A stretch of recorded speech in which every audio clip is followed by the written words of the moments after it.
welcome back to my channel. I'm Eurovision Online, and I must say thank you so much to everybody who commented and liked and shared my video yesterday. For first go, it wasn't so bad, so thank you very much. It's fair to say that the stage is spectacular in the Ahoy, and it's a real feat of production engineering. So without further ado, let's talk about those all-important first impressions on that stage. And first up this morning was Lithuania.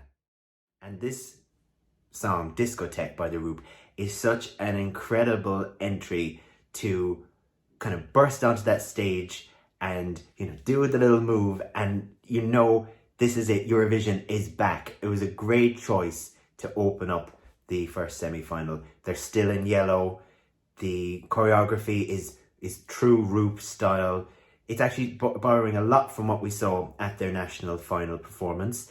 As I say, still in yellow, but the purple backdrops that were used in Lithuania at home have been changed, and now we're seeing more of a fuchsia pink backdrop, which blends in really well in the scale of the stage with their yellow in front. It really stands out. At one point early on, the screen is separated into 3 squares so that we can get to see the action on stage in 3 separate parts of the screen, so that you're not missing out on all of those, because the performance area is so vast, but you're still getting that Roop experience because they're all put through on the screen in these boxes. All in all, the Roop and Discotheque is a terrific opener for that first song to be seen at Eurovision in 2 years, and I'm really excited about it. From Lithuania, it's on to Slovenia and Anna with Amen, and what a complete contrast that is from the Roop to then slow it down. But I mean, obviously this is the way that they pick them, where you have the kind of the faster song, it slows into a ballad and so on. You kind of get going and getting into the feel of the contest. On stage, Anna is wearing the same white outfit that she wore in the official video, with the drape over the left shoulder, which then falls to the floor. It's early in the morning, clearly, when this rehearsal is done, but she is so strong on those vocals and so powerful.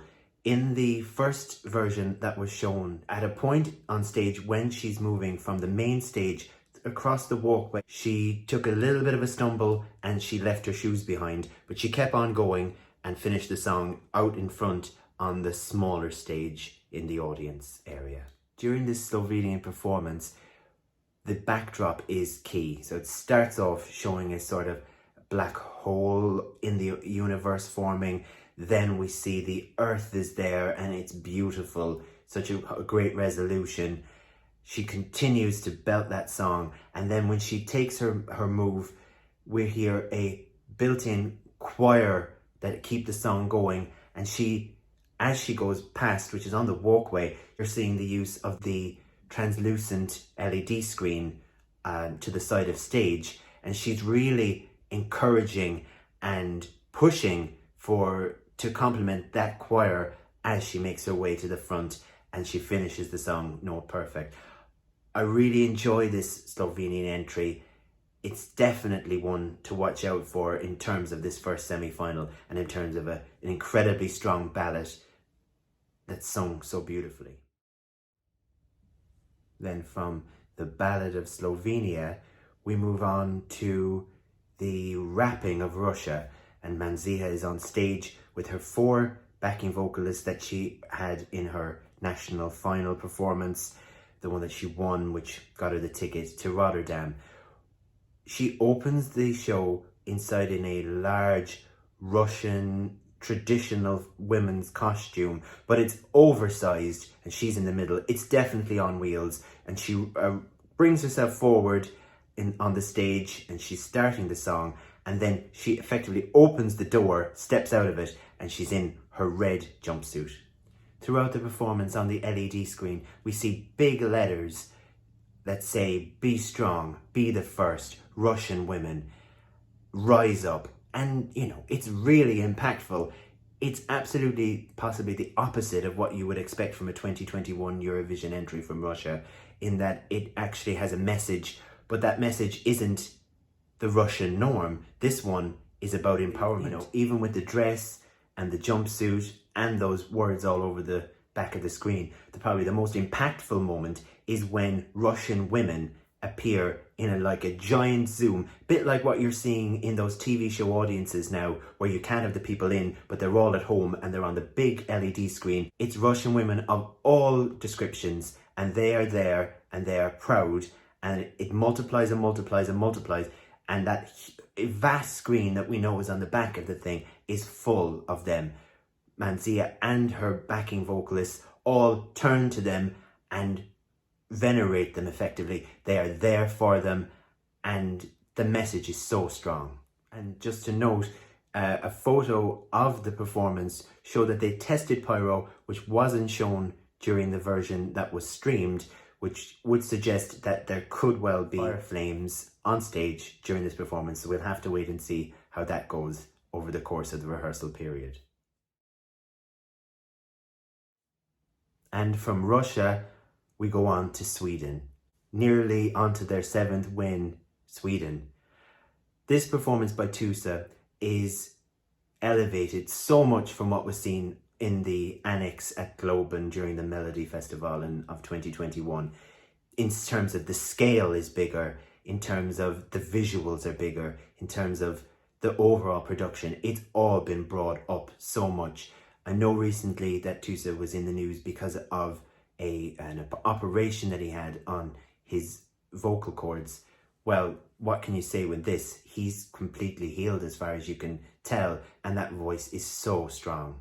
He's accompanied by 4 dancers on stage, similar to the performance that we've seen from the Swedish finals. He really seems comfortable there. He's very slick, very confident. The moment when he gets down on his knees, the lighting and the intensity is so much more impactful than it had been in the performance that we saw before. The use of the LED screen to multiply effectively how many of his backing troupe that he has is also a real moment for this, because the scale that they've put it at is like that they actually are there and they're actually walking forward together, and that million voices will be heard. Overall, what can I say? You can never count Sweden out, and this certainly is a qualifier as far as I'm concerned. And so from Sweden, we move on to Australia, which just got a little bit of a glimpse, as it were. Of course, Montaigne hasn't been able to travel to Rotterdam and so will not be present at the contest, but her live on tape performance will be broadcast in the running order on the first semi-final. So what did we get to see? We saw her in a studio environment.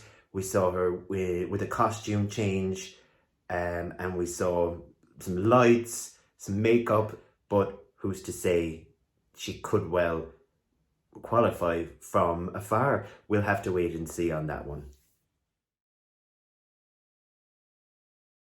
And so from Australia, we move on to North Macedonia, and Vasil was there on the stage in a black suit, very, very well styled, with a cape over his shoulder.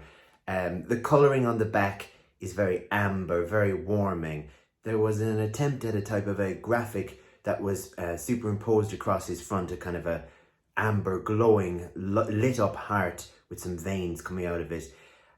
But he was holding back on the vocals, and he has every right to, because this is just the first rehearsal, and he's a complete professional. So no doubt when it comes to it, and when it's required for the jury final and for the night, I'm sure those vocals will be pitch perfect.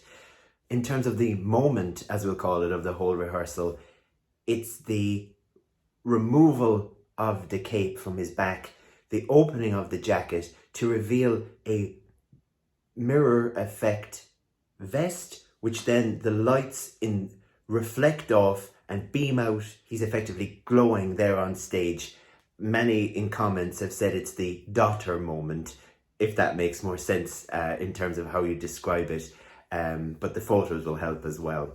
Overall, North Macedonia and Vasil, a fantastic representative for his country, and an amazing voice, perhaps even the voice of the entire contest. So I'm wishing him well. And so last, and I hope by no means least, for today's rehearsals, my home nation of Ireland. Now, Lesley Roy tried, obviously, like so many others who have returned this year, but didn't make it to the stage last time. And so this year she's brought us maps. Now, there's been so much said and so much hype around what the staging was going to be for this. And I can certainly say it's unlike what we've seen before in terms of the creative side, the props, the way in which it's shot. And there's a lot of work to do simply because of the timing and making it a bit more comfortable. Lesley has many marks to get to, and many things she has to do at the right time in order for it to all flow together. Same with the crew on stage, who have to do certain things at certain times. With these props, it's very much a story from a fairy tale, and the props and so on are miniature, but when they're filmed through, they take up the whole screen. There's a lot going on. I can understand where they've come from with the idea of maps and then trying to translate it in this way. There's work to do, but again, this is only day one. So they got 2 rehearsals in, I believe, of the 3 that everyone else got in. That has to be down to the setup and how much it takes to actually make this performance. I really hope that it can kind of fall in line and that it can really fuse and mold into what could be really dynamic, bright, unique and different. So here's hoping for Ireland. So those are the first countries to rehearse in this year's Eurovision, and my goodness, we've got off to a great start. It all continues over the coming weeks, but for now, I hope you enjoyed the video. Do like if you like it. Do subscribe to my channel. Do leave me some comments. I'd love to see them. And there'll be more to follow in the next couple of days.